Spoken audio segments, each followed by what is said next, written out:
Amsal 27 ayat 5-6. Lebih baik teguran yang nyata-nyata daripada kasih yang tersembunyi. Seorang kawan memukul dengan maksud baik, tetapi seorang lawan mencium secara berlimpah-limpah. Menegur dengan kasih. Apakah yang harus nyata dalam hidup kita? Bagaimanakah harusnya kasih itu?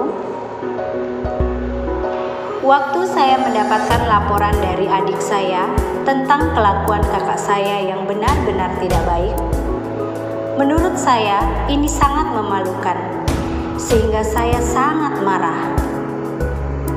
Akhirnya, saya putuskan untuk menelpon kakak saya untuk memarahinya. Tetapi sebelum saya menelpon kakak saya berdoa. Tuhan, taruhlah perkataan-perkataan yang benar di mulut saya untuk saya katakan kepada kakak saya. Amin.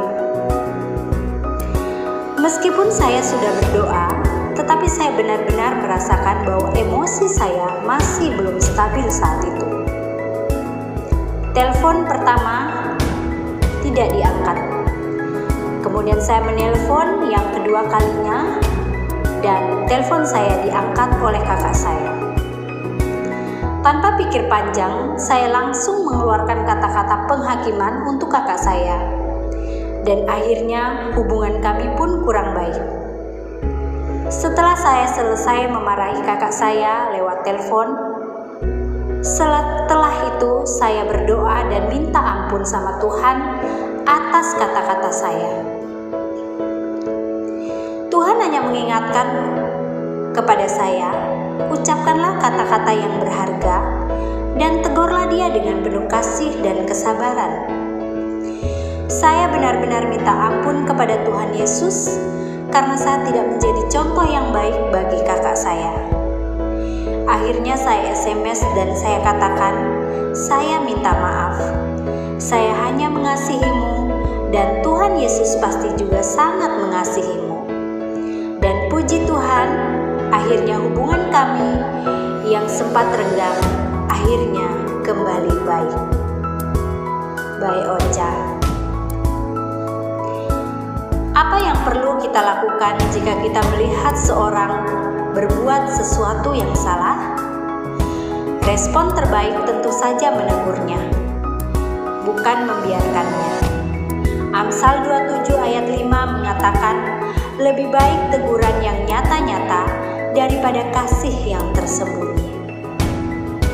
Namun, meskipun sudah mengerti tentang kebenaran sebagai manusia, kita cenderung menegur seseorang dengan cara menghakimi atau menyudutkan. Padahal menegur adalah salah satu tindakan yang menandakan bahwa kita peduli terhadap orang tersebut. Perlu kita tahu bahwa menegur adalah sebuah tindakan yang mengandung banyak resiko. Dibutuhkan kasih bila kita ingin menegur seseorang. Karena banyak sekali seorang menegur yang lain dalam keadaan marah. Bila seseorang menegur dengan amarah, bukan hasil positif yang didapatkan, tetapi pertengkaran dan perselisihan yang akan terjadi. Lalu, bagaimanakah cara menegur yang baik? Yang pertama, kita sebaiknya menegur dengan dasar kasih, bukan karena marah. Yang kedua, harus menegur dengan tata krama.